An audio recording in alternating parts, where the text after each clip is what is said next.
తెలుగులో మనకు అగ్ని పరీక్ష ఎలా అయితే స్టార్ట్ అయిందో ఇప్పుడు సీజన్ 2 లో మనం ఉన్నాం. సేమ్ అలాగే కన్నడలో కూడా స్టార్ట్ అయింది. కన్నడలో కూడా కామనర్స్ తీసుకుంటున్నారు. అయితే మన తెలుగులో చాలా మంది ఒక డ్రీమ్ కోసం వస్తారు. వాళ్ళు స్టేజ్ పైన వాళ్ళ టాలెంట్ చూపించుకోవాలని చెప్పేసి పర్ఫార్మెన్స్ చేస్తూ ఉంటారు. బట్ జడ్జెస్ వాళ్ళని కించపరిచి, అవమానపరిచి వాళ్ళ సెల్ఫ్ రెస్పెక్ట్ మీద దెబ్బ తీసి వాళ్ళని పంపిస్తారు. మన తెలుగులో ఇప్పటి వరకు జడ్జెస్ కి 90 రాడ్ ఎవరు దింపలేదు. అలాంటి రాడ్ ఇప్పుడు కన్నడలో జడ్జెస్ కి ఇద్దరు పోరగాలు కామనర్స్ వచ్చిన వాళ్ళు ఇద్దరు కామనర్స్ 90 రాడ్ దింపిర్రు. చాలా అద్భుతంగా మాట్లాడింది. ఫస్ట్ ఈ అబ్బాయి బేసిక్ గా ఇతను ఇన్స్టాగ్రామ్ ఇన్ఫ్లుయెన్సర్, కాంటెంట్ క్రియేటర్. వచ్చిన తర్వాత మాట్లాడుతుంటే కాన్వర్జేషన్ మాట్లాడుతూ ఉంటే సో నువ్వు ఫేక్ అని చెప్పేసి అక్కడ హోస్ట్ అంటాడు. సో ఇమీడియట్ గా ఎస్ అని చెప్పేసి అంటే ఒక సెకండ్ కూడా ఆలోచించకుండా ఎస్ అంటాడు. సో దాని తర్వాత జడ్జెస్ ఏం చెప్తారంటే అక్కడ కూర్చున్న జడ్జెస్ లో ఒకరిని ఇంప్రెస్ చేస్తే నేను డైరెక్ట్ గా టాప్ 15 లో పంపిస్తా అని చెప్పేసి జడ్జెస్ చెప్తారు. సో ఈ అబ్బాయి ఏమనుకున్నాడంటే నేను ఒక పర్సన్ ని ఇంప్రెస్ చేస్తేనే నన్ను టాప్ 15 లో పంపిస్తాను అంటే నాకు అది వద్దు, నేను ఇంప్రెస్ చేయను అని చెప్పేసి డైరెక్ట్ మొహం మీద చెప్పేస్తాడు. చెప్పేసి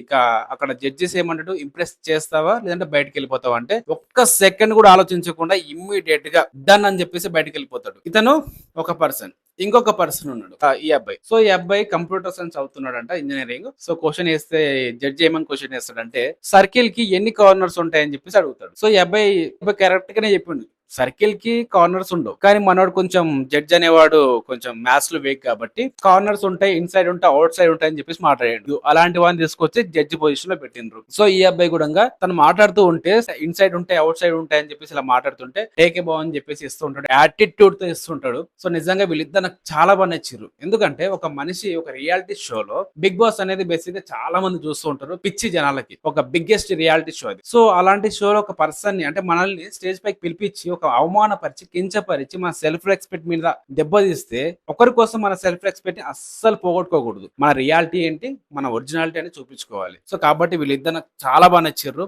నాకు సెల్ఫ్ రెస్పెక్ట్ కంటే ఏది ఎక్కువ కాదని చెప్పేసి ఇమ్మీడియట్ గా అక్కడ ట్విట్ అయ్యి ఇద్దరు వెళ్ళిపోయారు. ఇది మన తెలుగులో కంటెస్టెంట్లని అవమానపరిచారు. నాకు చాలా బాధ అనిపించింది. సో వీళ్ళిద్దరూ అక్కడ కన్నడలో జడ్జెస్ కి 90 రాడ్ దింపిర్రు. సో వీళ్ళిద్దరి పైన మీ అభిప్రాయం ఏంటో కింద కామెంట్ చేయండి.